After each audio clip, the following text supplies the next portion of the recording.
എന്തായാലും എടാ ഊേ എങ്ങനെയെങ്കിലും ഇതിൽ നിന്ന് ഒഴിവാക്കി തരാൻ പറ്റുമോ? ഇത് ശരിയാവില്ല.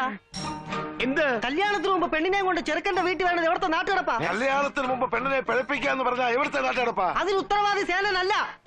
അത് എനിക്കെന്നറിയാം. അങ്ങോട്ട് പറഞ്ഞു കൊടുക്ക് സേന. പറഞ്ഞ ഉമ്മ തല്ലുകൊള്ളും. പറഞ്ഞില്ലേ ബാപ്പാനെ പട്ടി കടിക്കും. ആരായി ഉമ്മ, ആരായി വാപ്പ? കുടുംബക്ഷേത്രത്തിൽ വെച്ച് കല്യാണം നടത്താൻ ഭാരതിയമ്മ നേർന്നിട്ടുണ്ടെന്ന് പറഞ്ഞ സേന ഞങ്ങളെ കൊണ്ട് കൊണ്ടുവന്ന്. ഞാൻ അങ്ങനെ നേർന്നത് നീ ഇപ്പോഴും ഓർക്കുന്നുണ്ടല്ലേ? നിന്റെ ആഗ്രഹം അതാണെങ്കിൽ നടന്നോട്ടെ. ഇവന്റെ കാര്യം എല്ലാം എങ്ങനെയാ, ഒന്നിനും ഒരു നേരും അറിയില്ല. കുറച്ചു മുമ്പേ ആരുടെയോ മനസ്സമ്മതത്തിന് പോണോന്നും പറഞ്ഞ് ഇറങ്ങിയവൻ ആ പെണ്ണിനെ കൊണ്ട് വന്ന് നിൽക്കുന്നത്. അത് നേരാ. മനസ്സമ്മതം 3 മണിക്കാ. ഞാൻ ചെന്നില്ലേ നടക്കുകയല്ല. പിന്നെ ഈ കല്യാണം നമുക്ക് എപ്പോ വേണേ നടത്താം, സമയമുണ്ടല്ലോ. പോരെ? പോരാ പോരാ. നീ എന്താ ഈ പറയണത്?